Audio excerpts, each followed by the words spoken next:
To boli hlavné atribúty úspechu na 3. ročníku súťaže historických modelov lietadiel.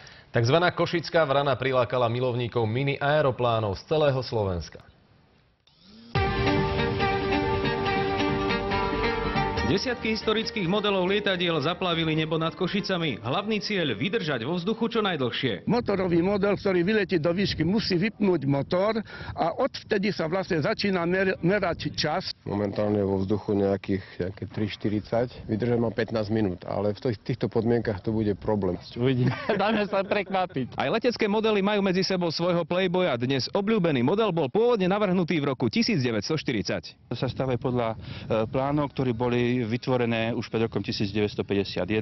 Majú sa dodržať pôvodné materiály, to znamená balza, smrekové nosníky, dubové kolíky, papier väčšinou. Postaviť si teda takéto lietadlo nie je finančne náročné. Existujú však aj kategórie, pri ktorých budete mať riadne hlboko do vrecka. Tá kategória F5 je, nebudem hovoriť, čo stojí, manželky radšej nech to nevedia, aby nedostali infarkt. Mám rád modely. Sa mi páčilo, ako vzlietli. No a aké kuriozity piloti modelov zažili? 49 minút sme lietali, letos chytil termiku a vydal sa smerom do Maďarska. Nakoniec ho vzdušné prúdy vrátili na strechu neďalekej školy. Lietadlu bolo však predsa len lepšie vo vzduchu. A na druhý deň som ten model pustil a už nám uletel smerom na Slánske kopce. Už ho nemáme. Z Košíc Jozef Demeter, televízia Markíza.